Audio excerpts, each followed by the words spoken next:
नमस्कार, आप देख रहे हैं न्यूज़ 69 चैनल और मैं हूं आपके साथ अंकिता। चलिए रुक करते हैं खबरों की ओर। राज्य सरकार मध्य प्रदेश के सरकारी कॉलेज में सरकार लंबे समय से स्थायी लेक्चरर की भर्ती नहीं कर रही है। सरकार कॉलेजों में अतिथि विद्वान के रूप में 11 महीने के लिए टीचरों को नौकरी दे रही है। इस अस्थायी नौकरी के लिए भी सरकार ने 23 अक्टूबर 2023 को नई दिशा निर्देश जारी किया, जिसकी कंडिका 10.4 में यह कहा गया है कि अतिथि विद्वान के पद पर अब केवल PhD करने होल्डर उम्मीदवार ही नौकरी कर सकेंगे, जबकि इसके पहले कॉलेज में अतिथि विद्वान के पद पर अस्थायी नौकरी करने वाले उम्मीदवारों को एमफिल होने पर भी नौकरी करने का मौका मिल जाता था।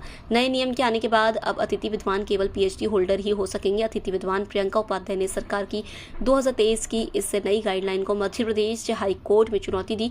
याचिकाकर्ता प्रियंका उपाध्याय की ओर से एडवोकेट दिनेश उपाध्याय ने कोर्ट को बताया कि नए नियम अनुभव वाले उम्मीदवारों के भविष्य को बर्बाद करने वाले हैं, क्योंकि नए नियमों के तहत जिन अतिथि विद्वानों के पास PhD नहीं है उन्हें ना तो सीनियरिटी का लाभ मिलेगा, ना अनुभव प्रमाण पत्र मिलेगा और ना ही आयु सीमा में छूट मिलेगी। वे केवल वेतन और भत्ते पाने के लिए ही काम कर पाएंगे। इसके साथ ही जो लोग अतिथि पद से हटा दिए गए हैं उनका पुराना अनुभव भी व्यर्थ चला जाएगा। अधिवक्ता दिनेश उपाध्याय का कहना था कि यह नई नीति पढ़े लिखे छात्रों के भविष्य के साथ खिलवाड़ है। हाईकोर्ट के चीफ जस्टिस सुरेश कुमार कैथ एवं जस्टिस विवेक जैन कोर्ट ने इस बात को माना और अतिथि विद्वानों के लिए बनाई नई दिशा निर्देशों से इन शर्तों को रद्द करने का आदेश दिया।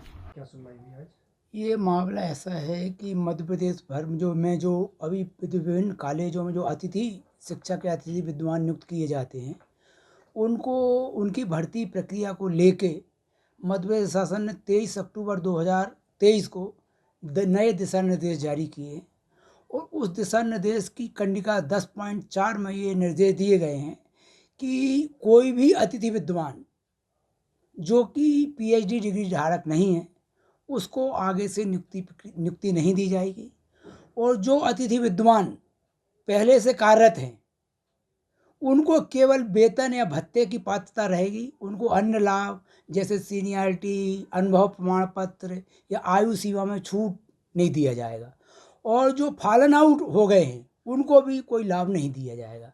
इसका सीधा मतलब ये है कि जो व्यक्ति 10 सालों से 15 साल से अतिथि विद्वान के रूप में कार्य कर रहा है इस क्लास और PhD नहीं है उसके पास, तो वो आगे वो अतिथि विद्वान के रूप में कार्य नहीं कर सकता है और उसकी जगह दूसरा अतिथि विद्वान जो PhD होल्डर है उसको नियुक्ति दी जाएगी। तो उसी क्लास को इस आधार पर चुनौती दी गई थी कि असंवैधानिक है, याचिकाकर्ता के अधिकारों के खिलाफ है, क्योंकि कोई भी नियम होते हैं भूत लक्षित प्रभाव से लागू नहीं होते हैं। आवेदकों की जब नियुक्ति हुई थी उस समय PhD की अनिवार्यता नहीं थी, इसलिए अगर यदि नए नियमों में PhD की अनिवार्यता आ गई है तो वो जो व्यक्ति पहले से कार्य कर रहे हैं उन पर लागू नहीं होता है। और ये सरकार जो है नोटिफिकेशन के द्वारा दोहरा चरित्र अपना रही है।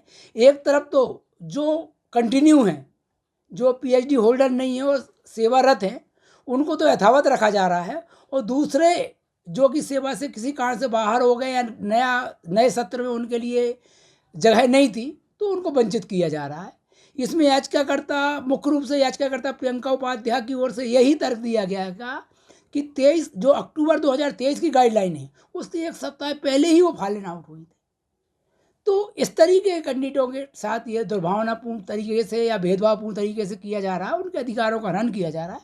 उक्त तर्कों से सहमत होती है माननीय न्यायालय ने उस जो संशोधित नियम है इसकी क्लास 10.4 के क्रियान्वयन पर रोक लगा दी। इसी तरह की और खबरें देखने के लिए बने रहे हमारे साथ, देखते रहिए न्यूज़ 69 चैनल। जब तक के लिए धन्यवाद।